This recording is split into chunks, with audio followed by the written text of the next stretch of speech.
Hello, good evening. എല്ലാ പ്രിയപ്പെട്ട പ്രേക്ഷകർക്കും പ്രൈം ടൈമിലേക്ക് സ്വാഗതം. നമ്മുടെ ഈ അടുത്ത കാലത്തായി നമ്മുടെ നിയമസഭയൊക്കെ ശ്രദ്ധിക്കും പോർവിളികളും ആക്രോശങ്ങളും ഒക്കെയാണ് സാധാരണ കാണുന്നത്. എന്നാൽ ഇന്ന് വളരെ മാതൃകയായ ഒരു കാര്യം നമ്മുടെ നിയമസഭയിൽ കണ്ടു. നമ്മുടെ ഈ ഓണക്കാലത്ത് കമ്പോള വില പിടിച്ചു നിർത്താൻ വേണ്ടി വിപണികളിൽ ഇടപെടുന്ന സർക്കാർ, സപ്ലൈകോ ഇടപെടുന്നതിൻ്റെ ഭാഗമായി നടത്തിയ ശ്രമങ്ങൾക്ക് നമ്മുടെ പ്രതിപക്ഷ നേതാവ് വി ഡി സതീശൻ വളരെ അഭിനന്ദനാർഹമായ കാര്യങ്ങൾ പറഞ്ഞു. അദ്ദേഹം വളരെ അഭിനന്ദിച്ചു എന്ന് മന്ത്രി ജി ആർ അനിൽ നിയമസഭയിൽ പറഞ്ഞു.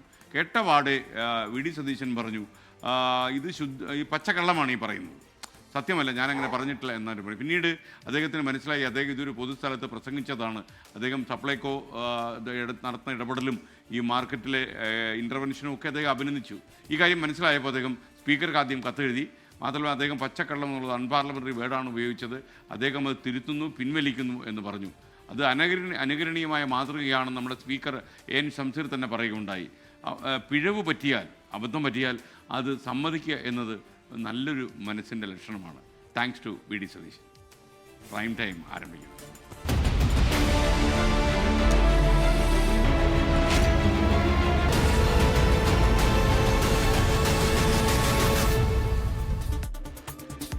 യെസ്, പ്രിയപ്പെട്ട പ്രേക്ഷകർക്ക് വീണ്ടും സ്വാഗതം. പ്രൈം ടൈം തുടരുകയാണ്. ഏറ്റവും ചെറുതായി ആശങ്കപ്പെടുന്ന ഒരു കാര്യത്തിലേക്കാണ് ആദ്യം നിങ്ങളുടെ ശ്രദ്ധയെ ഞാൻ ക്ഷണിക്കുന്നത്. സംസ്ഥാനത്ത് അമീബിക് മസ്തിഷ്ക ജ്വരം ബാധിച്ച് ചികിത്സയിലിരുന്ന ഒരാൾ കൂടി മരിച്ചതിൻ്റെ വാർത്തയുണ്ടെന്ന്. ചാവക്കാട്ട് 59-കാരനാണ് മരിച്ചത്. നിഖിൽ പ്രമേഷ് കോഴിക്കോട് നിന്ന് കൂടുതൽ വിവരങ്ങൾ നൽകും. പറയൂ നിഖിൽ. Good evening. ഒരു പക്ഷേ ഇന്നിപ്പോൾ പുറത്തു വരുന്ന ഈ അമീബിക് മസ്തിഷ്ക ജ്വരവുമായി ബന്ധപ്പെട്ട ഏറ്റവും പുതിയ വിവരം നമ്മെ ആശങ്കപ്പെടുത്തുന്നതാണ്. ഇപ്പോൾ മരിച്ചത് 59 വയസ്സുകാരനായിട്ടുള്ള തൃശ്ശൂർ ചാവക്കാട് സ്വദേശിയായിട്ടുള്ള റഹീമാണ്. റഹീം ബുധനാഴ്ചയാണ് ഈ ബീച്ച് ആശുപത്രിയിൽ, കോഴിക്കോട് ബീച്ച് ആശുപത്രിയിൽ ചികിത്സ തേടുന്നത്. ഇയാൾ ഒറ്റയ്ക്ക് കഴിയുന്ന ഒരാളാണ്. അദ്ദേഹത്തെ ആശുപത്രിയിൽ എത്തിക്കുമ്പോഴൊന്നും കൂടെ ആരും തന്നെ ഉണ്ടായിരുന്നില്ല. ഇപ്പോൾ മരിച്ചു എന്ന് അറിഞ്ഞപ്പോഴാണ് നാട്ടിൽ നിന്ന് ആരോ അന്വേഷിച്ചു വന്നത്. എവിടെ നിന്നാണ് ഇദ്ദേഹത്തിന് ഈ രോഗം പടർന്നതെന്നോ എവിടെയെങ്കിലും കുളിച്ചിരുന്നോ തുടങ്ങിയ ഹിസ്റ്ററി ഒന്നും തന്നെ ലഭ്യമല്ല എന്നുള്ളതാണ് കോഴിക്കോട് മെഡിക്കൽ കോളേജ് പ്രിൻസിപ്പലിനെ ഞാൻ ബന്ധപ്പെട്ടപ്പോൾ അദ്ദേഹം പറയുന്നത്. ഇദ്ദേഹം ഈ ആശുപത്രിയിൽ പ്രവേശിപ്പിക്കപ്പെടുമ്പോൾ തന്നെ അബോധാവസ്ഥയിലായിരുന്നു. ഇദ്ദേഹത്തിന് ഒരു നിലയ്ക്കും സംസാരിക്കാനൊന്നും തന്നെ കഴിയുന്നുണ്ടായിരുന്നില്ല. ഇദ്ദേഹത്തിൻ്റെ ആരോഗ്യനില വളരെ മോശമായിരുന്നു. പക്ഷേ ഇപ്പോഴത്തെ സാഹചര്യത്തിൽ ഒരു അമീബിക് മസ്തിഷ്ക ജ്വരവുമായി ബന്ധപ്പെട്ട പരിശോധന നടത്തിയപ്പോൾ മാത്രമാണ് അദ്ദേഹം പോസിറ്റീവാണ് എന്ന് വ്യക്തമായത്. അതിനർത്ഥം നമ്മൾ വായിച്ചെടുക്കേണ്ടത് വളരെ ഗുരുതരമാണ് നമ്മുടെ സാഹചര്യം എന്നുള്ളതാണ്. കാരണം മറ്റൊരു രോഗവുമായി ബന്ധപ്പെട്ട്, അതായത് അബോധാവസ്ഥയിലായി ചികിത്സയ്ക്ക് എത്തിയ ഒരാൾ വെറുതെ ഒരു പരിശോധന നടത്തിയപ്പോൾ അദ്ദേഹത്തിന് രോഗം സ്ഥിരീകരിക്കുന്നു എന്ന് പറയുമ്പോൾ അത് അത്യന്തം ഗൗരവകരമായി നമ്മൾ കാണണം. കഴിഞ്ഞ 2 മാസത്തിനിടെ കോഴിക്കോട് ജില്ലയിൽ മാത്രം മരിച്ചത് ഇതോടുകൂടി 7 പേരാണ്. അത് വളരെ ഗൗരവത്തിൽ നമ്മൾ കാണേണ്ടുന്ന ഒരു കാര്യമാണ്. നിലവിൽ 10 പേർ കോഴിക്കോട് മെഡിക്കൽ കോളേജ് ആശുപത്രിയിൽ ചികിത്സയിലും കഴിയുന്നുണ്ട്. ഇന്നലെ ഒരു കുട്ടി രോഗമുക്തിയായി ആശുപത്രിയിൽ നിന്ന് പോയിരുന്നു. അത്തരത്തിലുള്ള വാർത്തകൾ നമുക്ക് ആശ്വാസം പകരുമ്പോഴാണെങ്കിലും ഓരോ ദിവസവും ഇങ്ങനെ രോഗികളുടെ എണ്ണം കൂടുന്നതും മരണനിരക്കുണ്ടാവുന്നതും നമുക്കറിയാം. ഈ രോഗത്തിൻ്റെ മരണനിരക്ക് എന്ന് പറയുന്നത് വളരെ കൂടുതലാണ്. കേരളത്തിലെ ഏറ്റവും മികച്ച ചികിത്സയാണ് ആരോഗ്യവകുപ്പുമായി ബന്ധപ്പെട്ട് നൽകിപ്പോരുന്നതും. എന്നിരിക്കെ പോലും ഓരോ ദിവസവും ഈ രോഗബാധിതരുടെ എണ്ണം കൂടുന്നതും മരണനിരക്ക് ഉയരുന്നതും സ്വാഭാവികമായും ആശങ്ക സൃഷ്ടിക്കുന്നത് തന്നെയാണ്. ഈ പശ്ചാത്തലത്തിലാണ് ജില്ലാ ഭരണകൂടങ്ങൾ ഈ ദീർഘനാളായി ഉപയോഗിക്കാത്ത കുളങ്ങളോ പൂളുകളോ ഉപയോഗിക്കരുത്, അതിലിറങ്ങി കുളിക്കരുത് തുടങ്ങിയ നിർദ്ദേശങ്ങളൊക്കെ നൽകുന്നത്. ഇപ്പോൾ DYFI അടക്കമുള്ള യുവജന സംഘടനകൾ തന്നെ നേരിട്ട് രംഗത്തിറങ്ങി ഈ പൂളുകളും മറ്റും ക്ലോറിനേറ്റ് ചെയ്യുന്ന നടപടികളിലേക്ക് അവർ കടക്കുന്നുണ്ട്. അത് ആശ്വാസകരമാണ്, അത് എല്ലാവർക്കും മാതൃകയാക്കാവുന്നതുമാണ്. എന്തായാലും ഒരു മരണം കൂടി സംസ്ഥാനത്ത് അമീബിക് മസ്തിഷ്ക ജ്വരം ബാധിച്ചുണ്ടാകുന്നു എന്നുള്ളത് അത്യന്തം ആശങ്ക ജനിപ്പിക്കുന്ന കാര്യം തന്നെയാണ്. ഓക്കെ, നിഖിൽ പ്രമേഷാണ് വിവരങ്ങൾ നൽകിയത്. അമീബിക് മസ്തിഷ്ക ജ്വരം പടരുന്ന സാഹചര്യത്തിൽ പോലീസ് ജലപീരങ്കി ഉപയോഗിക്കുന്നതിൽ മാർഗനിർദ്ദേശം വേണമെന്ന് മനുഷ്യാവകാശ കമ്മീഷനിൽ പരാതി വന്നിരിക്കുന്നു. യൂത്ത് കോൺഗ്രസിന് എറണാകുളം ജില്ലാ വൈസ് പ്രസിഡന്റ് സൽമാനാണ് പരാതി കൊടുത്തത്. ജലപീരങ്കികളിൽ ഉപയോഗിക്കുന്ന വെള്ളം ശുദ്ധജലമാണോ എന്ന് ഉറപ്പുവരുത്തണമെന്ന് പരാതിയിൽ ആവശ്യപ്പെടുന്നു. ഈ ജലപീരങ്കി ഉപയോഗിക്കുന്നത് തന്നെ ഇത്രയും ശുദ്ധജലം നഷ്ടപ്പെടുത്തുന്നതിന് തുല്യമല്ലേ എന്നുള്ള ചിന്തയാണ് ഞാൻ പലപ്പോഴും ഈ പീരങ്കി പ്രയോഗം കാണുമ്പോൾ മനസ്സിലാക്കുന്നത്. ആരെങ്കിലും ആളുകൾ രാവിലെ കുളിക്കാതെ ഇറങ്ങി റോഡിലിറങ്ങി കുളിച്ചു കളയാമെന്ന് കരുതി ഈ ജലപീരങ്കി ഉപയോഗിച്ചാലും അത്ഭുതമില്ല. ജലപീരങ്കി മാറിയ സാഹചര്യത്തിൽ ഉപയോഗിക്കണോ, നമ്മൾ ആലോചിക്കണം. സമരങ്ങളിൽ പ്രതിഷേധക്കാർക്ക് നേരെ പോലീസ് പ്രയോഗിക്കുന്ന ജലപീരങ്കിയിലെ വെള്ളത്തിന് മഞ്ഞയോ മണ്ണിന്റെ നിറമോ ആണ്. ഇത് ഏതെങ്കിലും കുളത്തിലെയോ പൊതുജലാശയത്തിലെയോ വെള്ളമായിരിക്കുമെന്ന് ചൂണ്ടിക്കാട്ടിയാണ് പരാതി. സംസ്ഥാനത്ത് ഈ അമീബിക് മസ്തിഷ്ക ജ്വരം വ്യാപകമായിട്ട് പടർന്നു പിടിക്കുന്ന ഈ സാഹചര്യത്തിൽ പോലീസ് അവരുടെ ജലപീരങ്കിയിൽ ഉപയോഗിക്കുന്ന വെള്ളത്തെക്കുറിച്ച് വ്യാപകമായിട്ടുള്ള ആശങ്ക ഉയരുന്നു. ഈ വെള്ളത്തിൻ്റെ ഗുണനിലവാരം ഉറപ്പുവരുത്തേണ്ടത് സംസ്ഥാനത്തിൻ്റെ കൂടി ബാധ്യതയാണ്. സമരം നടത്തുന്ന ആളുകളുടെ മനുഷ്യാവകാശം ഉറപ്പുവരുത്തേണ്ടത് സ്റ്റേറ്റിന്റെ ഉത്തരവാദിത്തമാണ്. വിഷയം ചൂണ്ടിക്കാട്ടി സംസ്ഥാന പോലീസ് മേധാവിക്ക് പരാതി നൽകിയിരുന്നു. ശക്തമായി വെള്ളം ചീറ്റുമ്പോൾ മൂക്കിൽ കൂടി ജലം കയറാനുള്ള സാധ്യത കൂടുതലാണ്. രോഗഭീഷണിയുടെ സാഹചര്യത്തിൽ സംസ്ഥാനത്തെ കുളങ്ങളും കിണറുകളും ഉൾപ്പെടെയുള്ള ജലസ്രോതസ്സുകൾ ശുദ്ധീകരിക്കാൻ സർക്കാർ നിർദ്ദേശിച്ചിരുന്നു. ഈ സാഹചര്യത്തിലാണ് ജലപീരങ്കിയെക്കുറിച്ചുള്ള ആശങ്കയറിയിച്ച് പരാതി. 24 കൊച്ചി. സംസ്ഥാനത്ത് തെരുവ് നായകളുടെ ആക്രമണം ദിനംപ്രതി വർദ്ധിക്കുകയാണ്. കഴിഞ്ഞ ദിവസം മലപ്പുറത്തെ കോട്ടക്കലിൽ 3 വയസ്സുകാരിയെ തെരുവുനായ ആക്രമിച്ചത് പ്രേക്ഷകർക്ക് ഓർമ്മയുണ്ടാകും. വളരെ പേടിപ്പെടുത്തുന്ന ഒരു ദൃശ്യമാണ് നമ്മൾ കണ്ടത്.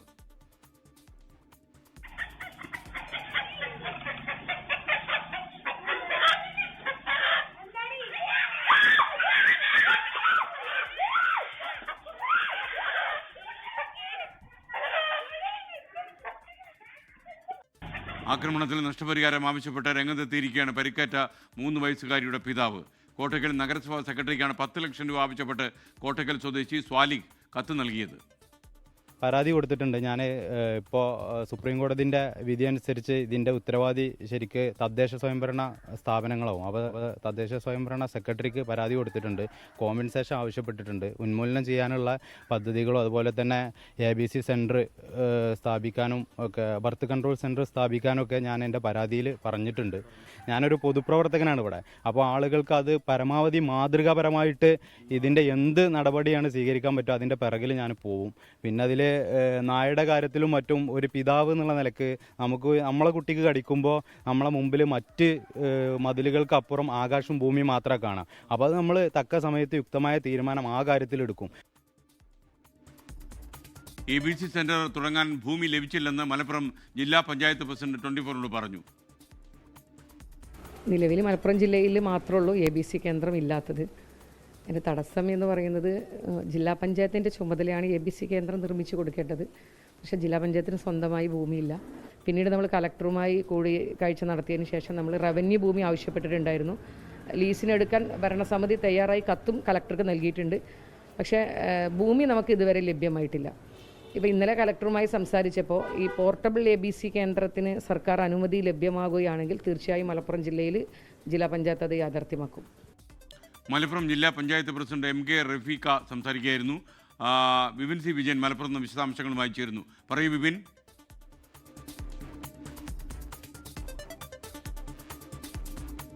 SKN ഈ തെരുവുനായകളെ നിയന്ത്രിക്കാൻ ഒരു ABC സെന്റർ പോലും ഇല്ലാത്ത ജില്ലയാണ് മലപ്പുറം ജില്ല. അതിൻ്റെ കണക്കുകൂടി നോക്കണം. കഴിഞ്ഞ 10 മാസത്തിനിടയിൽ സംസ്ഥാനത്ത് 1 ലക്ഷം ആളുകളെയാണ് തെരുവുനായ കടിച്ചിരിക്കുന്നത്, അതിൻ്റെ അക്രമത്തിന് ഇരയായിരിക്കുന്നത്. ഒരുപക്ഷെ വന്യമൃഗശല്യത്തെക്കാൾ വലിയ ഭയാനകമായിട്ടുള്ള ഒരു പ്രശ്നമായി തെരുവ് ശല്യ ആക്രമണം നിൽക്കുമ്പോൾ പോലും അതിനെ കൃത്യമായിട്ടുള്ള യുക്തമായിട്ടുള്ള ഒരു നടപടിയും സംസ്ഥാന സർക്കാരിൻ്റെ ഭാഗത്തുനിന്ന് അല്ലെങ്കിൽ കേന്ദ്രത്തിൻ്റെ റൂളുകൾ മാറ്റുന്ന കാര്യത്തിൽ ഒന്നും തന്നെ ഉണ്ടാകുന്നില്ല എന്നുള്ളത് വലിയ നിരാശയായിട്ടുള്ള കാര്യം തന്നെയാണ്. ഈ ഒരു സമയത്ത് തന്നെയാണ് ഈ കോട്ടക്കലിൽ 3 വയസ്സുകാരിയെ കഴിഞ്ഞ ദിവസമാണ് ഈ തെരുവുനായ ആക്രമിച്ചത്. ആ ദൃശ്യങ്ങൾ ആ കുട്ടിയുടെ ഉമ്മ കൃത്യസമയത്ത് വന്നതുകൊണ്ട് മാത്രം രക്ഷപ്പെട്ടു എന്ന് നമുക്ക് പറയാം. അതും വീട്ടിൻ്റെ മുറ്റത്താണ് കളിച്ചിരുന്നത്. സ്വന്തം വീട്ടുമുറ്റത്ത് പോലും ഒരു കുട്ടിക്ക് പുറത്തിറങ്ങി നിൽക്കാൻ പറ്റാത്ത അത്രയും ഒരു അരക്ഷിതാവസ്ഥ ഉണ്ടായിരിക്കുന്നു എന്നുള്ളതാണ് ഇതിൻ്റെ ഒരു വസ്തുതയുള്ളത്.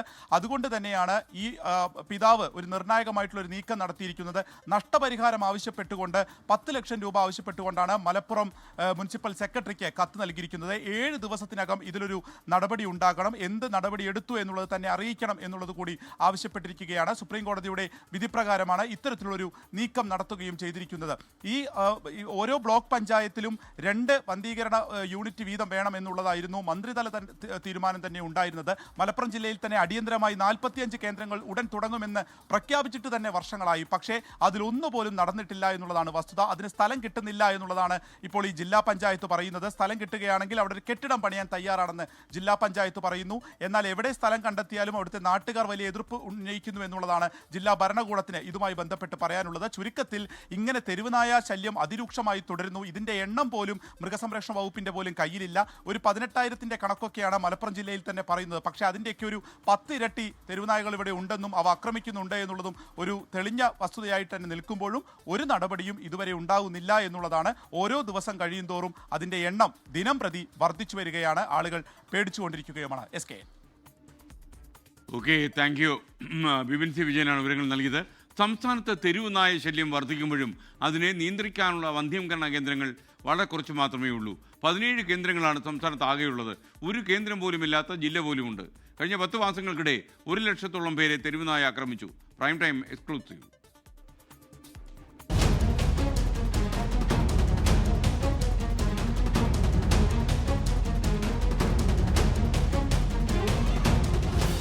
ഓരോ ദിവസവും തെരുവുനായ ശല്യം രൂക്ഷമായിക്കൊണ്ടിരിക്കുകയാണ്. എന്നാൽ അതിനെ പ്രതിരോധിക്കാനുള്ള പ്രവർത്തനങ്ങൾ കാര്യക്ഷമമല്ലെന്നാണ് കണക്കുകൾ സൂചിപ്പിക്കുന്നത്. 2024 ഒക്ടോബർ മുതൽ 2025 ജൂലൈ വരെ സംസ്ഥാനത്ത് 99,236 പേർക്ക് തെരുവുനായയുടെ കടിയേറ്റു. പേവിഷബാധയേറ്റ് 23 പേർ മരിച്ചു. ഓരോ മാസവും തെരുവുനായകളുടെ കടിയേൽക്കുന്നവരുടെ എണ്ണം പരിശോധിച്ചാൽ നിലവിലെ പ്രതിരോധ പ്രവർത്തനങ്ങൾ കൊണ്ട് ഒരു ഗുണവും ഉണ്ടാകുന്നില്ലെന്ന് ബോധ്യമാകും. ഒരു മാസം തെരുവുനായകളുടെ അക്രമത്തിന് വിധേയരാകുന്നവരുടെ എണ്ണം 10,000-ഓളം വരും. ഒരു ദിവസം ശരാശരി 330-ലധികം ആളുകൾക്ക് കടിയേൽക്കുന്നുവെന്നാണ് കണക്ക്. തെരുവുനായകളെ വന്ധ്യംകരണം ചെയ്യുന്നതിനായി അനിമൽ വെൽഫെയർ ബോർഡിന്റെ അംഗീകാരമുള്ള 17 കേന്ദ്രങ്ങൾ മാത്രമാണ് സംസ്ഥാനത്തുള്ളത്. സംസ്ഥാനത്തെ ബ്ലോക്ക് പഞ്ചായത്ത് അടിസ്ഥാനമാക്കി 2 ബ്ലോക്കുകൾക്ക് ഒരു ABC സെന്റർ എന്നായിരുന്നു ആദ്യ പ്രഖ്യാപനം. അത് നടന്നില്ല. 2 വർഷം മുൻപ് 45 കേന്ദ്രങ്ങൾ തുറക്കാൻ തീരുമാനിച്ചു. അതും നടന്നില്ല. ഏറ്റവും ഒടുവിലായി വന്ധ്യംകരണത്തിനായി 152 പുതിയ പോർട്ടബിൾ യൂണിറ്റുകൾ കൊണ്ടുവരുന്നു പ്രഖ്യാപിച്ചു. അതും പൂർത്തിയായിട്ടില്ല.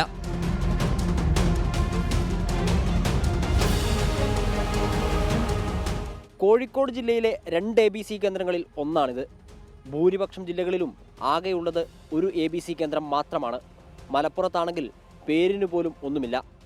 വിരലിലെണ്ണാവുന്ന ABC കേന്ദ്രങ്ങൾ കൊണ്ട് എന്തു പ്രശ്നപരിഹാരമാണ് സർക്കാരിന് ചെയ്യാനാവുക എന്നാണ് ജനങ്ങൾ ചോദിക്കുന്നത്.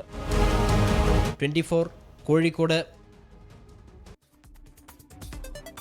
അലി അക്ബർ പറയുന്നു, ഇന്ന് ഏറ്റവും കൂടുതൽ ശല്യമുള്ള കാര്യമാണ് തെരുവുനായ്ക്കൾ. എല്ലായിടത്തും ഈ തെരുവുനായ്ക്കളുടെ പ്രശ്നമുണ്ട്. ഇതിനെയൊക്കെ അങ്ങ് ഒന്നാലോ എന്ന് ചോദിക്കുന്ന പ്രേക്ഷകരുമുണ്ട്. അതിനൊക്കെ നിയമപരമായ പ്രശ്നങ്ങളുണ്ട് എന്നതാണ് ഏറ്റവും പ്രധാനപ്പെട്ട കാര്യം. വഴിവിട്ട് നമ്മൾ ഇതിലൊന്നും ഇറങ്ങി പോയാൽ നിയമം നമ്മളെ പിടിച്ചെന്ന് വരും. രാഷ്ട്രീയ വിവാദങ്ങൾക്കിടെ പമ്പാ തീരത്ത് നാളെ നടക്കുന്ന ആഗോള അയ്യപ്പ സംഗമത്തിന് ഒരുക്കങ്ങൾ അന്തിമഘട്ടത്തിലായി. മുഖ്യമന്ത്രി പിണറായി വിജയൻ അല്പസമയം മുമ്പ് പമ്പയിൽ എത്തിച്ചേർന്നു.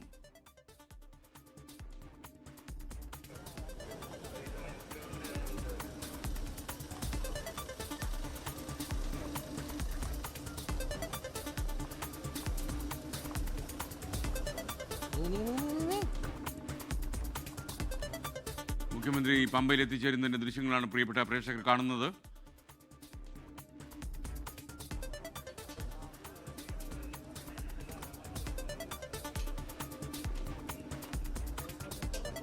സംഗമത്തിലേക്ക് ക്ഷണിച്ചവരുടെ തമിഴ്നാട്ടിൽ നിന്നുള്ള മന്ത്രിമാർ മാത്രമാണ് പങ്കെടുക്കുന്നതെന്ന് Thiruvithamkoor Devaswom board president PS Prashanth 24-നോട് പറഞ്ഞു. ആഗോള അയ്യപ്പ സംഗമത്തിന്റെ പേരിൽ ശബരിമലയിൽ തീർത്ഥാടകർക്ക് ഏർപ്പെടുത്തിയിരുന്ന നിയന്ത്രണം 24 വാർത്തയ്ക്ക് പിന്നാലെ സർക്കാർ പിൻവലിച്ചു. മുഖ്യമന്ത്രി പമ്പയിൽ എത്തുന്നതിൻ്റെ ദൃശ്യമാണ് പ്രേക്ഷകർ കാണുന്നത്. വിവരങ്ങളുമായി മരക്കൂട്ടത്തു നിന്ന് S. വിജയകുമാർ തത്സമയം ചേരുകയാണ്. പറയൂ വിജയകുമാർ.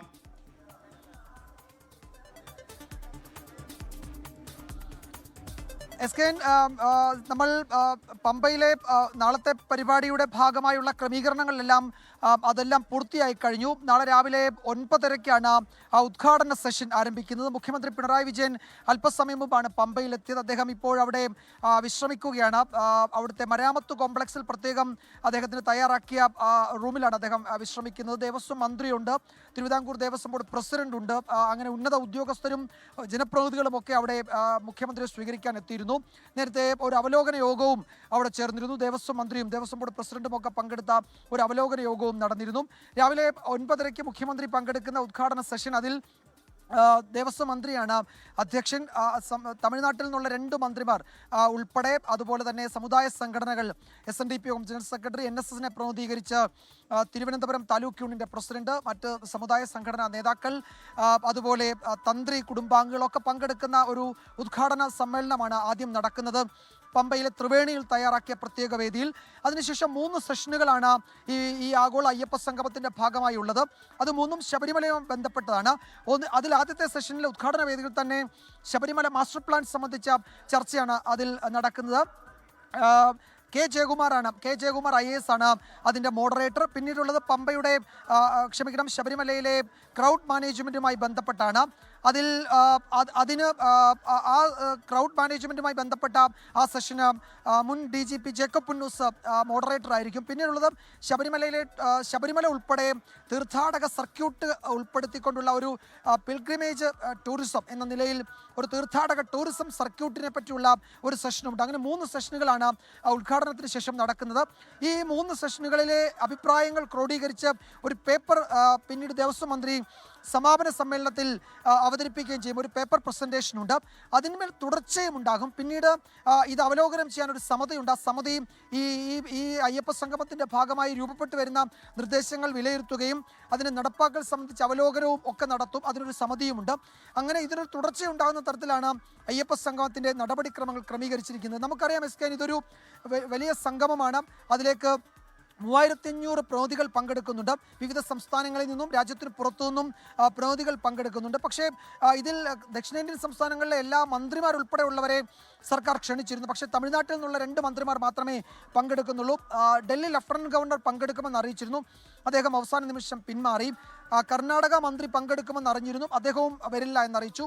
ആന്ധ്ര, തെലങ്കാന സംസ്ഥാനങ്ങളിൽ നിന്നും മന്ത്രിമാരും ഉണ്ടാകില്ല. പക്ഷേ ഈ സംസ്ഥാനങ്ങളിൽ നിന്നൊക്കെയുള്ള അയ്യപ്പ വിശ്വാസികൾ ഇതിൽ പങ്കെടുക്കുന്നുണ്ട്. കേരളത്തിൻ്റെ എല്ലാ ജില്ലകളിൽ നിന്നുള്ള പ്രതിനിധികളുണ്ട്.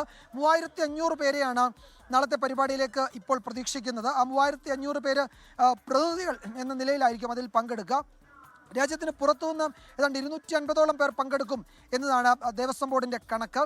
നമുക്കറിയാം, ഈ സംഗമം അനൗൺസ് ചെയ്തത് മുതൽ നാളെ അത് നടക്കുന്ന ദിവസം വരെ ഇതുമായി ബന്ധപ്പെട്ട് രാഷ്ട്രീയ വിവാദങ്ങൾ, പ്രതിപക്ഷത്തിൻ്റെ ആരോപണങ്ങൾ, അതിന്മേൽ സർക്കാരിൻ്റെ മറുപടി, അങ്ങനെ അങ്ങോട്ടും ഇങ്ങോട്ടും ഈ വിഷയത്തെ ചൊല്ലി നടക്കുന്ന രാഷ്ട്രീയ ചർച്ചകളൊക്കെ നമ്മൾ കണ്ടുകൊണ്ടിരിക്കുകയാണ്. പക്ഷേ അത്തരം ചോദ്യങ്ങൾ, ഇപ്പോൾ പ്രതിപക്ഷം ഉയർത്തുന്ന പ്രധാനപ്പെട്ട ചോദ്യങ്ങൾ, ഈ വിഷയത്തിൽ ഉയർത്തുന്ന ചോദ്യങ്ങൾ ഈ ദിവസമോ ഈ മണിക്കൂറിലോ അത് സംബന്ധിച്ച് എന്തെങ്കിലും ഒരു മറുപടി പറയേണ്ട സാഹചര്യമില്ല എന്നാണ് സംസ്ഥാന സർക്കാരിൻ്റെ, ദേവസ്വം ബോർഡിനെയും ഒക്കെ വിലയിരുത്തൽ. അത് അതിൻ്റെ വഴിക്ക് പോകട്ടെ എന്നതാണ്. പക്ഷേ പ്രതിപക്ഷത്തെ സംബന്ധിച്ച് ഇത് ബഹിഷ്കരിക്കുന്നില്ല അവർ. പക്ഷേ അവരുന്നയിക്കുന്ന പ്രശ്നങ്ങളിൽ മറുപടി കിട്ടാത്തതുകൊണ്ട് അവർ പങ്കെടുക്കുന്നില്ല എന്നാണ് പറയുന്നത്. അയ്യപ്പ വിശ്വാസികളുമായി ബന്ധപ്പെട്ട ഒരു വിഷയമായതുകൊണ്ട് തന്നെ അത് ബഹിഷ്കരിച്ച് ആ നിലയിൽ ഏതെങ്കിലും തരത്തിൽ വിവാദമുണ്ടാക്കാൻ പ്രതിപക്ഷവും ആഗ്രഹിക്കുന്നില്ല. തിങ്കളാഴ്ച ശബരിമല കർമ്മസമിതിയുടെ ഒരു വിശ്വാസ സംരക്ഷണ സംഗമം പന്തളത്ത് നടക്കുന്നുണ്ട്. അതിൽ BJP രാഷ്ട്രീയ പിന്തുണയൊക്കെ നൽകുകയും ചെയ്യുന്നുണ്ട്. ആ സമ്മേളനത്തിന് ഒരു ആഗോള അയ്യപ്പ സംഗമം എന്ന് പറയുമ്പോഴും അതിൽ ഈ പറയുന്ന വിവിധ സംസ്ഥാനങ്ങളിൽ നിന്നുള്ള മന്ത്രിമാരുൾപ്പെടെയുള്ളവരുടെ പങ്കാളിത്തമില്ല എന്നതും, അതുപോലെ തന്നെ അത് ഒരു കേരളത്തിൽ നിന്നുള്ള അയ്യപ്പ ഭക്തരുടെ കൂട്ടായ്മയായി അത് മാറുന്നു എന്നൊക്കെയുള്ള വിമർശനമുണ്ടെങ്കിലും അത് സർക്കാർ ഗൗനിക്കുന്നില്ല, തിരുവിതാംകൂർ ദേവസ്വം ബോർഡ് ഗൗനിക്കുന്നില്ല. ഈ സമ്മേളനം അതേ നിലയിൽ നടക്കട്ടെ എന്നുള്ളതാണ്. തിരുവിതാംകൂർ ദേവസ്വം ബോർഡിൻ്റെ പ്ലാറ്റിനം ജൂബിലിയോടനുബന്ധിച്ചാണ് ഈ അയ്യപ്പ സംഗമം ഇവിടെ നടത്തുന്നത്. ശബരിമലയുടെ വികസനം നമ്മൾ പതിറ്റാണ്ടുകളായി കേൾക്കുന്നതാണ്. മാസ്റ്റർ പ്ലാൻ, അതിന്മേലുള്ള ചർച്ചകൾ, അതിൻ്റെ പദ്ധതികളുടെ പുരോഗതി, അതിൻ്റെ വിലയിരുത്തലൊക്കെ നമ്മൾ പതിറ്റാണ്ടുകളായി കേൾക്കുന്നതാണ്. നാളെയും ഈ വേദിയിലും നമ്മൾ അതൊക്കെ കേൾക്കും. അതിനപ്പുറത്തേക്ക് എത്ര ക്രിയാത്മകമായി സന്നിധാനത്തിൻ്റെ, പമ്പയുടെ അനുബന്ധ മേഖലകളുടെ, അതുപോലെ തന്നെ ഇടത്താവളങ്ങളുടെ, അവിടുത്തെ അടിസ്ഥാന സൗകര്യങ്ങളുടെ വികസനത്തിലേക്ക് ഉതകുന്ന നിർദ്ദേശങ്ങൾ അതിൽ രൂപപ്പെട്ടു വരും എന്നതാണ് ഏറ്റവും പ്രധാനപ്പെട്ട കാര്യം. അതിൽ ഒരു ചുവടെങ്കിലും മുന്നോട്ട് പോയാൽ അത്രയുമായി എന്നത് മാത്രമാണ് നമുക്ക് ഈ ഘട്ടത്തിൽ പറയാനുള്ളത്. എന്തായാലും സർക്കാരും ദേവസ്വം ബോർഡും ശുഭപ്രതീക്ഷയിൽ തന്നെയാണ് ഈ സംഗമത്തെ കാണുന്നത്. കന്നിമാസ പൂജകൾക്കായി സന്നിധാനം ശബരിമല തുറന്നിരിക്കുകയാണ്. ധാരാളം ആളുകൾ പമ്പയിൽ കുളിച്ച് ഈ വഴിയിലൂടെ സന്നിധാനത്തിലേക്ക് പോകുന്നു. 10 മണിക്ക് നട അടയ്ക്കും. അതിനു മുമ്പ് എല്ലാവരും ദർശനം നേടാനൊക്കെ വേണ്ടി ഇങ്ങനെ പോയിക്കൊണ്ടിരിക്കുകയാണ്. SK, എന്തായാലും നാളെ രാവിലെ നമ്മൾ വളരെ വിപുലമായി തന്നെ ഈ വിവരങ്ങൾ പ്രേക്ഷകരിലേക്ക് എത്തിക്കാനുള്ള ക്രമീകരണങ്ങൾ പമ്പയിൽ നിന്നും സന്നിധാനത്തു നിന്നും ഒരുക്കിയിട്ടുണ്ട്. എല്ലാ വിവരങ്ങളും അയ്യപ്പ സംഘവുമായി ബന്ധപ്പെട്ട പ്രതികരണങ്ങൾ, ഈ നാളെ നടക്കുന്ന ആഗോള അയ്യപ്പ സംഗമത്തിന്റെ എല്ലാ വിവരങ്ങളും ഉൾപ്പെടുത്തി തത്സമയ വിവരങ്ങളുമായി നമ്മുടെ വാർത്താ സംഘം പമ്പയിൽ ക്യാമ്പ് ചെയ്യുകയാണ്. എല്ലാ വിവരങ്ങളും ലഭിക്കാൻ വേണ്ടി 24-നൊപ്പം തന്നെ പ്രിയപ്പെട്ട പ്രേക്ഷകർ തുടരുക. സ്വർണ്ണപ്പാളി വിവാദത്തിലും അയ്യപ്പ സംഗമത്തിലും നിയമസഭയ്ക്ക് അകത്തും പുറത്തും ഭരണ പ്രതിപക്ഷ പോര്. അയ്യപ്പൻ്റെ 4 കിലോ സ്വർണം അടിച്ചു മാറ്റിയവരാണ് സംഗമം നടത്തുന്നത് എന്ന് പ്രതിപക്ഷ നേതാവ് വി ഡി സതീശൻ തുറന്നടിച്ചു. സഭയിൽ RSSന് ആളില്ലാത്തതിൻ്റെ കുറവ് വി ഡി സതീശൻ ഏറ്റെടുത്തുവെന്ന് മന്ത്രി എം വി രാജേഷും പരിഹസിച്ചു. തുടർച്ചയായ 3 ദിവസവും പ്രതിപക്ഷത്തിന്റെ ഉപക്ഷേപങ്ങൾ സഭ നിർത്തിവെച്ച് ചർച്ച ചെയ്തിരുന്നു. ഇന്ന് സഭയിൽ പ്രതിപക്ഷം ഉന്നയിച്ചത് ദ്വാരപാലക ശില്പത്തിലെ സ്വർണ്ണപ്പാളി കോടതി അനുമതിയില്ലാതെ അറ്റകുറ്റപ്പണിക്ക് കൊണ്ടുപോയ സംഭവം. ഇത് സംബന്ധിച്ച എല്ലാ കാര്യങ്ങളും ബഹുമാനപ്പെട്ട കേരള ഹൈക്കോടതിയുടെ സജീവ പരിഗണനയിരിക്കുന്ന ബോധ്യപ്പെട്ടതിന്റെ അടിസ്ഥാനത്തിൽ 52(7) പ്രകാരം നോട്ടീസ് സ്വീകാര്യയോഗമല്ലെന്ന് അറിയിക്കുന്നു. കോടതി പരിഗണനയിലുള്ള വിഷയം മുൻപ് ചർച്ചയ്ക്കെടുത്തിട്ടുണ്ടെന്ന് പ്രതിപക്ഷ നേതാവ് സ്പീക്കറെ തിരുത്തി. പ്രതിപക്ഷത്തെ പരിഹസിച്ച് മന്ത്രിമാരായ പി രാജീവും എം പി രാജേഷും. എങ്ങനെ ശ്രമിച്ചാലും തള്ളാൻ ഇടയുള്ള ഒരു വിഷയം ഇന്നലെ രാത്രി മുഴുവൻ ഇരുന്ന് ഗവേഷണം നടത്തി കണ്ടെത്തിയതാണ്. സഭയിൽ RSSന് ആളില്ലാത്തതിന്റെ കുറവ് പ്രതിപക്ഷ നേതാവ് തന്നെ ഏറ്റെടുത്തിരിക്കുകയാണ്. സ്പീക്കറുടെ നിലപാടിൽ പ്രതിഷേധിച്ച് പ്രതിപക്ഷം ഇറങ്ങിപ്പോയി. സർക്കാരിലെ ചിലരും ദേവസ്വം ബോർഡിലെ ചിലരും ചേർന്നിട്ടാണ് അയ്യപ്പന്റെ 4 കിലോ സ്വർണം കൊള്ളയടിച്ചിരിക്കുന്നത്. എന്നിട്ടാണ് നാളെ അയ്യപ്പ സംഗമം നടത്താൻ പോകുന്നത്. ഇതിനിടെ ആഗോള അയ്യപ്പ സംഗമത്തിന്റെ പേരിൽ ശബരിമലയിൽ തീർത്ഥാടകർക്ക് ഏർപ്പെടുത്തിയിരുന്ന നിയന്ത്രണം ദേവസ്വം ബോർഡ് പിൻവലിച്ചു. അയ്യപ്പ സംഗമത്തിൽ പങ്കെടുക്കാൻ ക്ഷേത്രങ്ങളിലെ തനത് ഫണ്ട് ഉപയോഗിക്കാമെന്ന മലബാർ ദേവസ്വം ബോർഡിന്റെ ഉത്തരവ് ഹൈക്കോടതി സ്റ്റേ ചെയ്തു. 24 തിരുവനന്തപുരം. തിരുവനന്തപുരം കോവളത്ത് 13 ലക്ഷത്തിന്റെ കള്ളനോട്ട് പിടികൂടി. കോവളം സ്വദേശി ഷാനുവിന്റെ വീട്ടിൽ നിന്നാണ് കള്ളനോട്ട് കണ്ടെടുത്തത്. ഷാനുവിനെ പോലീസ് കസ്റ്റഡിയിലെടുത്തു. റിനു ശ്രീധർ വിവരങ്ങളുമായി ചേരുന്നു തിരുവനന്തപുരത്ത് നിന്ന്. റിനു, വിശദാംശങ്ങൾ. തമിഴ്നാട് പോലീസ് കോവളം പോലീസിന്റെ സഹായത്തോടു കൂടിയാണ് തിരുവനന്തപുരം കോവളത്തെ ഷാനുവിന്റെ വീട്ടിൽ പരിശോധന നടത്തിയത്. പരിശോധനയിലാണ് 13 ലക്ഷത്തോളം രൂപയുടെ കള്ളനോട്ട് പിടികൂടിയിരിക്കുന്നത്. ഷാനുവിനെ തമിഴ്നാട് പോലീസ് കസ്റ്റഡിയിലെടുത്തു. തമിഴ്നാട് പോലീസിന് ലഭിച്ച രഹസ്യ വിവരത്തിന്റെ അടിസ്ഥാനത്തിലാണ് കോവളം പോലീസിന്റെ സഹായത്തോടു കൂടി ഒരു പരിശോധന നടത്തിയത്. എന്തായാലും ഇപ്പോൾ 13 ലക്ഷത്തിന്റെ കള്ളനോട്ട് പിടികൂടിയിരിക്കുന്നു. ഇയാളെ കസ്റ്റഡിയിലെടുക്കുകയും ചെയ്തിട്ടുണ്ട്. ഇത് ആന്ധ്രയിൽ നിന്നാണ് ഈ കള്ളനോട്ട് ഷാനുവിന് ലഭിച്ചത് എന്നുള്ളതാണ് ഷാനു പോലീസിന് മൊഴി നൽകിയിരിക്കുന്നത്. ഇപ്പോഴും ആ വീട്ടിൽ പരിശോധന അല്ലെങ്കിൽ നടക്കുകയാണ് എന്നുള്ള വിവരമാണ് നമുക്ക് ലഭിക്കുന്നത്. Okay, thank you. ഭക്ഷ്യവകുപ്പ് മന്ത്രി GR അനിൽ പച്ചക്കള്ളം പറഞ്ഞെന്ന് ഇന്നലെ നിയമസഭയിൽ നടത്തിയ പരാമർശം പ്രതിപക്ഷ നേതാവ് വി ഡി സതീശൻ ഇന്ന് തിരുത്തി. സഭാരേഖകളിൽ നിന്ന് പച്ചക്കള്ളമെന്ന പ്രയോഗം ഒഴിവാക്കണമെന്ന് പ്രതിപക്ഷ നേതാവ് ആവശ്യപ്പെട്ടു. തിരുത്തിയത് അനുകരണീയ മാതൃകയെന്ന് പ്രതിപക്ഷ നേതാവിനെ സ്പീക്കർ പ്രശംസിക്കുകയും ചെയ്തു. ഏറ്റവും രസകരമായ കാര്യം പച്ചക്കള്ളമാണ് ഈ മന്ത്രി പറഞ്ഞത്. ഞാൻ അവിടെ വിളക്കോളത്തി പോകുന്നതല്ലാതെ അവിടെ പ്രസംഗിച്ചിട്ടില്ല. പച്ചക്കള്ളം പറയണം. വിലക്കയറ്റം സംബന്ധിച്ച് ഇന്നലെ സഭ നിർത്തിവെച്ചുള്ള ഉപക്ഷേപ ചർച്ചയ്ക്കിടെ പ്രതിപക്ഷ നേതാവ് പോലും സപ്ലൈകോയെ അഭിനന്ദിച്ചിട്ടുണ്ടെന്ന് മന്ത്രി GR അനിൽ പറഞ്ഞിരുന്നു. ഇത് പച്ചക്കള്ളമാണെന്നായിരുന്നു വി ഡി സതീഷിന്റെ മറുപടി. എന്നാൽ ഈ പരാമർശം പ്രതിപക്ഷ നേതാവ് ഇന്ന് തിരുത്തി. സംസാരിച്ച ഒരിടത്തും ഞാൻ സർക്കാരിനെ പ്രകീർത്തിച്ച് പറഞ്ഞിട്ടില്ല. സപ്ലൈകോയുടെ പ്രസക്തിയെക്കുറിച്ചാണ് പറഞ്ഞത്. അപ്പോൾ എൻ്റെ ഒരു വാക്ക് ഇനി വരുന്ന തലമുറയ്ക്ക് ആ വിഷമം തോന്നുന്ന രീതിയിൽ കിടക്കാൻ പാടില്ല. അതുകൊണ്ട് ഞാൻ തന്നെ എഴുതി കൊടുത്തിട്ടുണ്ട്. പറഞ്ഞത് നീക്കം ചെയ്യണം. ഞാനത് പിൻവലിക്കുന്നു. ബഹുമാനപ്പെട്ട സ്പീക്കർ നീക്കം ചെയ്യണമെന്ന് പറഞ്ഞിട്ടുണ്ട്. പ്രതിപക്ഷ നേതാവിന്റേത് അനുകരണീയമായ മാതൃകയെന്ന് സ്പീക്കറുടെ പ്രശംസ. ഇത്തരം അനുകരണീയ മാതൃകകൾ എല്ലാവർക്കും സ്വീകരിക്കാവുന്നതാണ്. കാരണം ഈ സഡൻ പ്രൊവക്കേഷനിൽ എന്തെങ്കിലും വരുമ്പം ചില വാക്കുകൾ വഴിവിട്ട് പോകുന്നുണ്ടെങ്കിൽ അത് തിരുത്തുന്നത് അതൊരു പരാജയമായി കണ്ട നമ്മളെല്ലാവരും ഒരു പാർലമെന്ററി ഡെമോക്രസിയുടെ ഏറ്റവും ഉയർന്ന രൂപമായി കരുതിയാൽ മതി. ഓർഡർ. നേതാക്കൾ തമ്മിൽ കടുത്ത വാക്പോരിന് സാക്ഷ്യം വഹിച്ച സഭയിൽ പ്രതിപക്ഷ നേതാവിന്റെ നടപടി ശ്രദ്ധേയമായി. 24 തിരുവനന്തപുരം. CPIM നേതാവ് KJ ഷൈനിനെതിരായ സൈബർ അധിക്ഷേപത്തിൽ പോലീസ് കേസെടുത്തു. സൈബർ അധിക്ഷേപത്തിൽ പ്രതിപക്ഷ നേതാവിനെതിരെ CPIM രംഗത്ത് വരികയും ചെയ്തു. വി ഡി സതീശന്റെ ബോംബ് ഇതേപോലെയുള്ള ബോംബാണെന്ന് കരുതിയില്ലെന്ന CPIM സംസ്ഥാന secretary MV Govindan. KJ Shine നൽകിയ അധിക്ഷേപ പരാതിയിൽ ആലുവ സൈബർ പോലീസാണ് കേസെടുത്തത്. ഓൺലൈൻ മാധ്യമങ്ങൾക്കും കോൺഗ്രസ് അനുകൂല സോഷ്യൽ മീഡിയ പേജുകൾക്കുമെതിരെയാണ് കേസ്. പ്രതിപക്ഷ നേതാവ് വി ഡി സതീശന്റെ അറിവോടെയാണ് സൈബർ ആക്രമണമെന്നാണ് KJ ഷൈനിന്റെ ആരോപണം.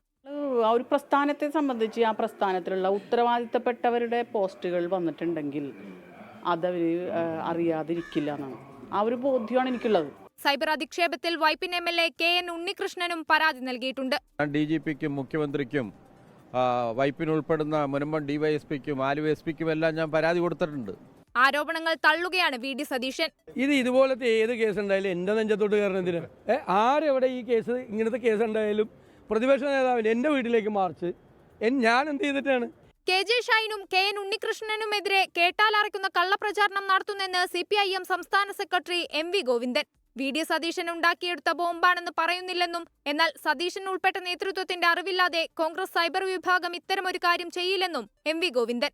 പറവൂർ കേന്ദ്രീകരിച്ചാണ് ആസൂത്രണം നടന്നത്. പറവൂർ കേന്ദ്രീകരിച്ചുകൊണ്ടാണ് ഈ അരങ്ങേറ്റം എന്ന് പറഞ്ഞാൽ പ്രതിപക്ഷ നേതാവിന്റെ അറിവില്ലാതെ കോൺഗ്രസ് സൈബർ വിഭാഗം ഇത്തരം ഒരു നിലപാട് സ്വീകരിക്കുമെന്ന് നിങ്ങൾ ആരെങ്കിലും കരുതുന്നുണ്ടോ? ഒരുതരം ജീർണമായ സാഹചര്യത്തിലേക്ക് എത്തിയിരിക്കുകയാണ് കോൺഗ്രസ്. ആർക്കും കോൺഗ്രസിനെ രക്ഷപ്പെടുത്താൻ എനിക്ക് കഴിയില്ല. അതേസമയം KJ ഷൈനിന്റെ പേര് പറയാതെ പോസ്റ്റ് പങ്കുവച്ചുവെന്ന് കോൺഗ്രസ് പ്രാദേശിക നേതാവ് ഗോപാലകൃഷ്ണൻ സമ്മതിച്ചു. 24 കൊച്ചി. ലൈംഗിക ആരോപണ വിവാദങ്ങൾക്കിടെ മണ്ഡലമായ പാലക്കാട് എത്താൻ രാഹുൽ മാങ്കൂട്ടത്തിൽ MLA-യുടെ നീക്കം. നാളെ പാലക്കാട് എത്താനാണ് രാഹുലിന്റെയും അദ്ദേഹത്തെ അനുകൂലിക്കുന്ന ആളുകളുടെയും തീരുമാനം. രാഹുലിന് മണ്ഡലത്തിൽ വരാൻ ഒരു വിലക്കുമില്ലെന്ന് VK ശ്രീകണ്ഠൻ MP പ്രതികരിച്ചു. കഴിഞ്ഞ ദിവസം പാലക്കാട് മണ്ഡലത്തിലെ കോൺഗ്രസ് നേതാക്കൾ രാഹുൽ മാങ്കൂട്ടത്തിലിനെ കണ്ടതും മണ്ഡലത്തിലേക്കുള്ള രാഹുലിന്റെ വരവിനെക്കുറിച്ച് ചർച്ച ചെയ്യാൻ തന്നെയായിരുന്നു. ഇന്ന് കൂടിക്കാഴ്ചയുടെ ചിത്രങ്ങൾ പുറത്തു വന്നതിന് പിന്നാലെയാണ് രാഹുൽ മാങ്കൂട്ടത്തിൽ നാളെ മണ്ഡലത്തിലേക്ക് എത്താൻ ഒരുങ്ങുന്നത്. പ്രൊഫഷണൽ കോൺഗ്രസിന്റെ കോൺക്ലേവ് ഞായറാഴ്ച പാലക്കാട് നടക്കുന്നുണ്ടെങ്കിലും രാഹുലിനെ പരിപാടിയിൽ പങ്കെടുപ്പിക്കേണ്ടതില്ല എന്ന നിലപാടിലാണ് DCC നേതൃത്വം. രാഹുൽ മണ്ഡലത്തിലെത്തിയാൽ ഏതു തരത്തിൽ പ്രതിഷേധിക്കണമെന്നതിനെക്കുറിച്ച് BJP-യും DYFI-യും ആലോചന തുടങ്ങിയിട്ടുണ്ട്. അതേസമയം രാഹുലിനെ ന്യായീകരിച്ച VK ശ്രീകണ്ഠൻ MP വീണ്ടും രംഗത്തെത്തി.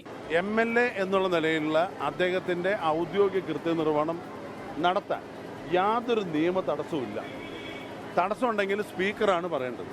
രാഹുൽ മാങ്കൂട്ടത്തിനെതിരെയും അദ്ദേഹത്തെ പിന്തുണച്ച രമേശ് പിഷാരടിക്കെതിരെയും ഫേസ്ബുക്ക് പോസ്റ്റുമായി യൂത്ത് കോൺഗ്രസ് സംസ്ഥാന ജനറൽ സെക്രട്ടറി നീതു വിജയനും രംഗത്തെത്തി. വിവിധ ബ്യൂറോകൾക്കൊപ്പം ശ്രീകുമാരൻ, 24 പാലക്കാട്. നിയമസഭാ തെരഞ്ഞെടുപ്പ് ലക്ഷ്യമിട്ട് നേമം മണ്ഡലം കേന്ദ്രീകരിച്ച് പ്രവർത്തിക്കാൻ BJP സംസ്ഥാന അധ്യക്ഷൻ രാജീവ് ചന്ദ്രശേഖർ, അനൂപ് ആന്റണി, ഷോൺ ജോർജ് എന്നിവർക്ക് മാത്രമേ സീറ്റ് ഉറപ്പുള്ളൂവെന്ന പാർട്ടി കോർ കമ്മിറ്റി യോഗത്തിൽ വിമർശനമുയർന്നു. കേന്ദ്രമന്ത്രി സുരേഷ് ഗോപിയുടെ കലിംഗ് സംവാദത്തെ അനുകൂലിച്ചും പ്രതികൂലിച്ചും നേതാക്കൾ രംഗത്ത് വന്നു. 24 എക്സ്ക്ലൂസീവ്. മത്സരിക്കാൻ ആഗ്രഹമുള്ള നിയമസഭാ മണ്ഡലങ്ങൾ കേന്ദ്രീകരിച്ച് തദ്ദേശ തെരഞ്ഞെടുപ്പിൽ പ്രവർത്തിക്കാൻ കോർ കമ്മിറ്റിയിൽ രാജീവ് ചന്ദ്രശേഖറിന്റെ നിർദ്ദേശം. രാജീവ് ചന്ദ്രശേഖർ നേമം കേന്ദ്രീകരിക്കും.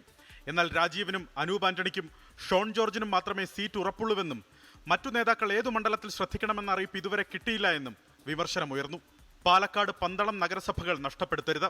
തിരുവനന്തപുരം, തൃശൂർ കോർപ്പറേഷനുകളും ഉൾപ്പെടെ നിർബന്ധമായും പിടിക്കണമെന്നും സംസ്ഥാന അധ്യക്ഷൻ പറഞ്ഞു. കേന്ദ്രമന്ത്രി സുരേഷ് ഗോപിയുടെ കലുങ്ക് സൗഹൃദ സംവാദം പാർട്ടി സംസ്ഥാന നേതൃത്വവുമായി കൂടിയാലോചിച്ചല്ലെന്ന് ഒരു വിഭാഗം വിമർശിച്ചു. തദ്ദേശ തെരഞ്ഞെടുപ്പിന് വേണ്ടി BJP ചേർത്തുവെന്ന് പറയുന്ന വോട്ടിന്റെ കണക്ക് വ്യാജമെന്ന് 2 ഏജൻസികൾ നടത്തിയ സർവേ റിപ്പോർട്ട് സംസ്ഥാന president Rajeev Chandrasekhar core committee അറിയിച്ചു. ഇങ്ങനെ തെറ്റിദ്ധരിപ്പിച്ചാൽ എങ്ങനെ മുന്നോട്ട് പോകുമെന്നും ഈ പാർട്ടിയിൽ ആരെ വിശ്വസിക്കുമെന്നും രാജീവ് ചന്ദ്രശേഖർ ചോദിച്ചു. ആഗോള അയ്യപ്പ സംഗമത്തെക്കുറിച്ച് സംസ്ഥാന പ്രസിഡന്റ് തുടക്കം മുതൽ നടത്തിയ പ്രതികരണം പക്വതയില്ലാത്തതെന്നായിരുന്നു ഉയർന്ന മറ്റൊരു വിമർശനം.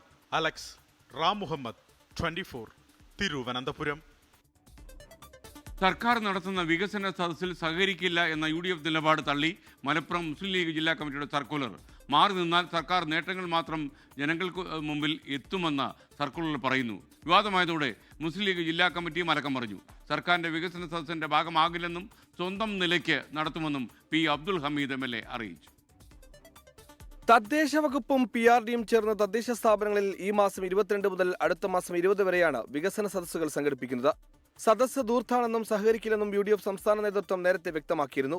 വികസന സദസ്സ് ഗംഭീരമായി നടത്തണം, പങ്കെടുത്തില്ലെങ്കിൽ CPIMന്റെ പരിപാടിയായി മാറുകയും സർക്കാർ നേട്ടങ്ങൾ മാത്രം ജനങ്ങൾക്ക് മുമ്പിൽ എത്തുകയും ചെയ്യുമെന്ന് മുസ്ലിം ലീഗ് ജില്ലാ general secretary P. Abdul Hameed MLAയുടെ പേരിലുള്ള സർക്കുലറിൽ പറയുന്നു. ഇത് വിവാദമായതോടെ ജില്ലാ കമ്മിറ്റി നിലപാട് മാറ്റി. വികസന സദസ്സിന്റെ ഭാഗമാകില്ല, സ്വന്തം നിലയിൽ നടത്തും. UDF സംസ്ഥാന നേതൃത്വത്തിന്റെ തീരുമാനത്തിനൊപ്പമാണ് മുസ്ലിം ലീഗ് മലപ്പുറം ജില്ലാ കമ്മിറ്റിയെന്നും വിശദീകരണം. സർക്കാരിന്റെ വികസന സദസ്സിന്റെ ഭാഗമാകില്ലെന്നും സ്വന്തം നിലയ്ക്ക് നടത്തുമെന്നും P. അബ്ദുൽ ഹമീദ് MLA അറിയിച്ചു. 24 മലപ്പുറം. പോലീസിനെ ആക്രമിച്ച് രക്ഷപ്പെട്ട കഞ്ചാവ് കേസ് പ്രതിയെ ബംഗ്ലാദേശ് അതിർത്തിയിൽ നിന്ന് പിടികൂടി. പശ്ചിമബംഗാൾ സ്വദേശി തൻവീർ ആലമിനെയാണ് എറണാകുളം നോർത്ത് പോലീസ് പിടികൂടിയത്. കലൂർ ഭാഗത്തെ ലോഡ്ജിൽ നിന്നും 2.5 കിലോ കഞ്ചാവുമായി പിടിയിലായ തൻവീർ ആലം ഡാൻസ് ഓഫ് സംഘത്തെ ആക്രമിക്കുകയായിരുന്നു. കൊച്ചിയിൽ നിന്ന് YS അഭിനന്ദിന്റെ റിപ്പോർട്ട്. പറയാ അഭിനന്ദ്.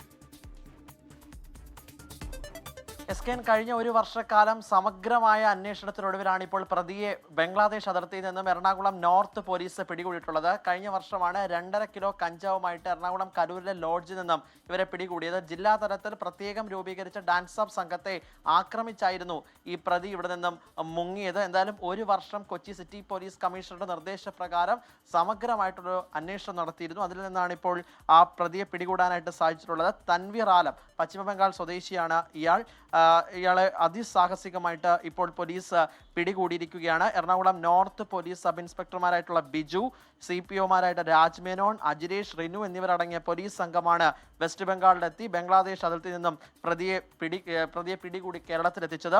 മജിസ്ട്രേറ്റിന് മുൻപിൽ ഹാജരാക്കി ഇപ്പോൾ എന്തായാലും പ്രതിയെ റിമാൻഡ് ചെയ്തിട്ടുണ്ട്. ഒരു വർഷം നീണ്ടുനിന്ന പരിശ്രമം ഒടുവിൽ സാഹസികമായിട്ടുള്ള രീതിയിലുള്ള പ്രവർത്തനത്തിനൊടുവിൽ ഇപ്പോൾ അവരെ പിടികൂടാൻ സാധിച്ചു എന്നാണ് എറണാകുളം ടൗൺ പോലീസ് വ്യക്തമാക്കിയിട്ടുള്ളത്. വോട്ടുകൊള്ള നടത്തുന്നവരെ തെരഞ്ഞെടുപ്പ് കമ്മീഷൻ സംരക്ഷിക്കുന്നു എന്നാവർത്തിച്ച ലോക്സഭാ പ്രതിപക്ഷ നേതാവ് രാഹുൽ ഗാന്ധി കാവൽക്കാർ ഉണർന്നിരുന്ന് മോഷണം നിരീക്ഷിക്കുന്നുവെന്നാണ് അദ്ദേഹത്തിൻ്റെ ആരോപണം. ഇതിനിടെ രാഹുൽ ഗാന്ധിയുടെ ജൻസി പരാമർശം BJP വിവാദമാക്കി.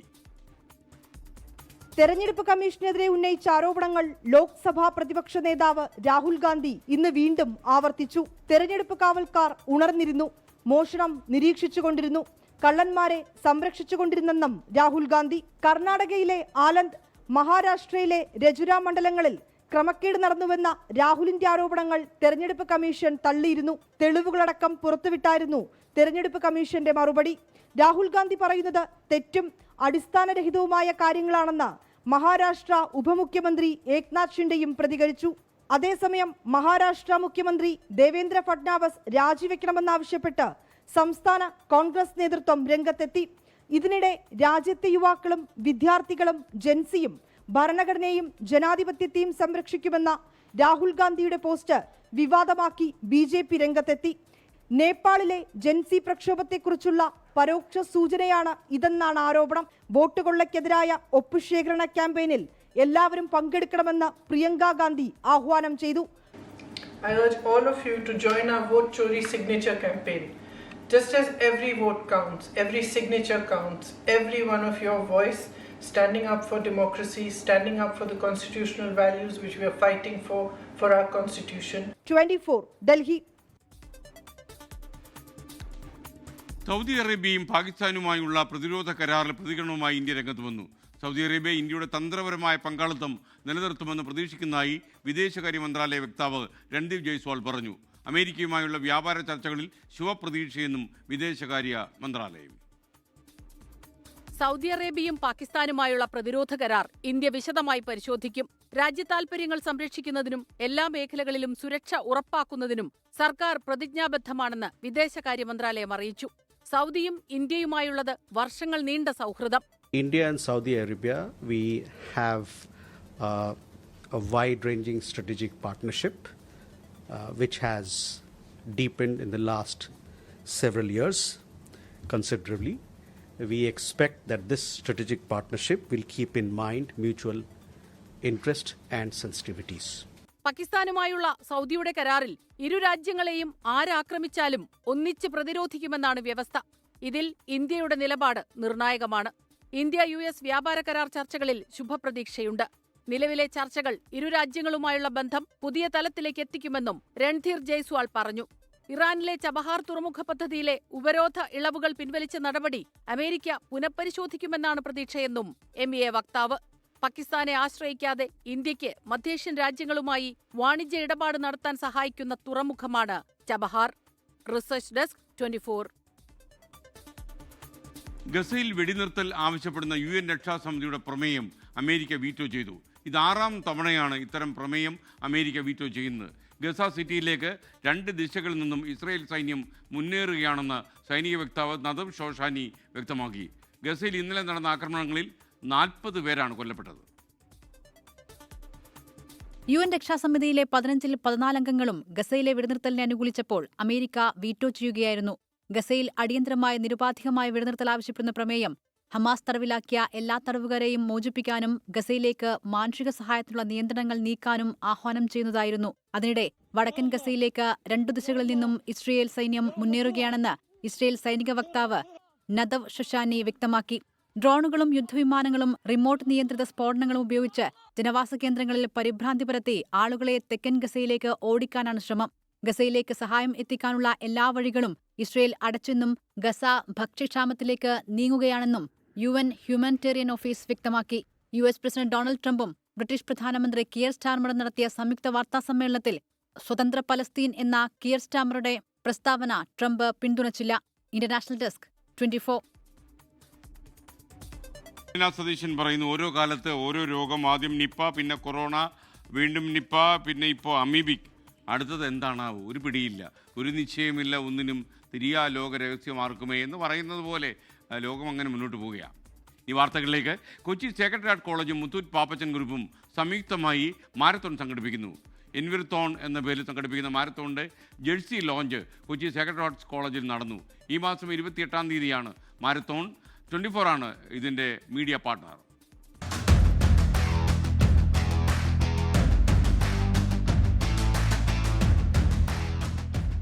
5 കിലോമീറ്റർ, 10 കിലോമീറ്റർ, 21.5 കിലോമീറ്റർ വിഭാഗങ്ങളിലായാണ് മാരത്തോൺ ഒരുക്കിയിരിക്കുന്നത്. കായൽ സംരക്ഷണം എന്ന സന്ദേശം യുവാക്കളിലേക്ക് എത്തിക്കാൻ ലക്ഷ്യമിട്ട് എൻവിറത്തോൺ എന്ന പേരാണ് പരിപാടിക്ക് നിശ്ചയിച്ചിരിക്കുന്നത്. മാരത്തോണിന്റെ ജേഴ്സി പ്രകാശനവും മെഡൽ പ്രകാശനവും കൊച്ചി സേക്രഡ് ഹാർട്സ് കോളേജിൽ നടന്നു. അത്ലറ്റ് അരുൺജിത്ത് ഉണ്ണികൃഷ്ണൻ ചടങ്ങ് ഉദ്ഘാടനം ചെയ്തു.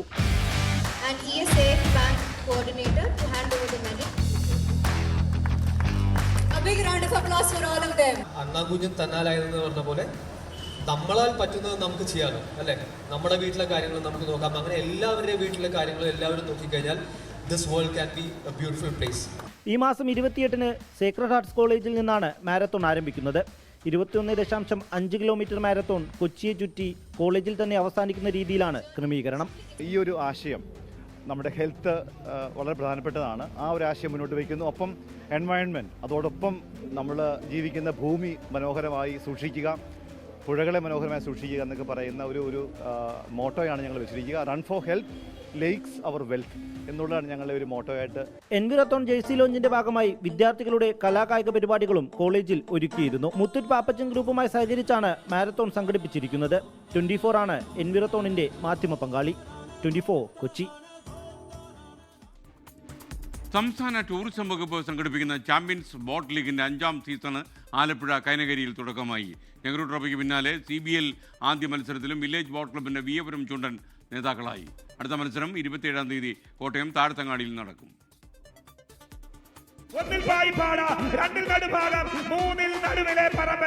വള്ളംകളിയുടെ മക്ക എന്നറിയപ്പെടുന്ന കൈനകരിയിൽ CBL മത്സരങ്ങൾക്ക് ആവേശത്തുടക്കം.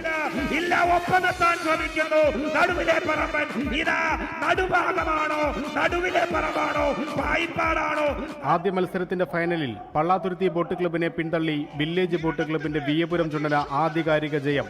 നെഹ്റു ട്രോഫിക്ക് പിന്നാലെ വീണ്ടും അഭിമാന നേട്ടം.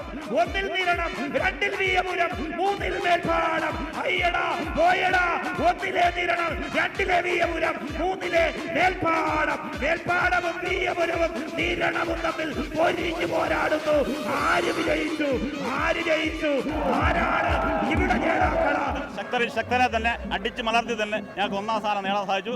തീർച്ചയായിട്ടും അഭിമാനത്തിന്റെ നിമിഷങ്ങളാണ് ഇനി അങ്ങോട്ട്. കൈനകരിയിൽ വില്ലേജ് ബോട്ട് ക്ലബ്ബ് വന്നിട്ട് ഇത് വേറൊരുത്തരെ വാഴാൻ നമ്മൾ അനുവദിക്കാൻ പറ്റില്ലല്ലോ. മത്സരങ്ങളുടെ ഔദ്യോഗിക ഉദ്ഘാടനം മന്ത്രി PA മുഹമ്മദ് റിയാസ് ഓൺലൈനായി നിർവഹിച്ചു. തർക്കങ്ങളില്ലാതെയാണ് മത്സരം പൂർത്തിയായത്. അടുത്ത മത്സരം കോട്ടയം താഴത്തങ്ങാടിയിൽ നടക്കും. സംസ്ഥാന സർക്കാർ ഏറ്റവും മികച്ച മാതൃകയിലാണ് CBL നടത്തുന്നത്. നെക്സ്റ്റ് കോട്ടയത്താണ് നടത്തുന്നത്. 14 മത്സരങ്ങളുള്ള CBL ഡിസംബർ 6-ന് കൊല്ലത്തെ പ്രസിഡന്റ്സ് ട്രോഫിയോടെ സമാപിക്കും. 5.5 കോടി രൂപയാണ് സമ്മാനത്തുകയായി വിജയികൾക്ക് നൽകുന്നത്. 24 ആലപ്പുഴ. ഇതോടെ പ്രൈം ടൈം അവസാനിക്കുന്നു. നിങ്ങൾക്ക് എല്ലാവർക്കും ഒരു നല്ല രാത്രി ഞാൻ നേരുന്നു. ശുഭരാത്രി. Good night. ലോകത്തെവിടെയായാലും ഏത് സമയത്തും 24 വാർത്തകളും ഓഗ്മെന്റഡ് റിയാലിറ്റി പാക്കേജുകളും എക്സ്പ്ലെയിനറുകളും വിശദമായി കാണാൻ ഞങ്ങളുടെ YouTube ചാനൽ നിങ്ങൾക്ക് സബ്സ്ക്രൈബ് ചെയ്യാം.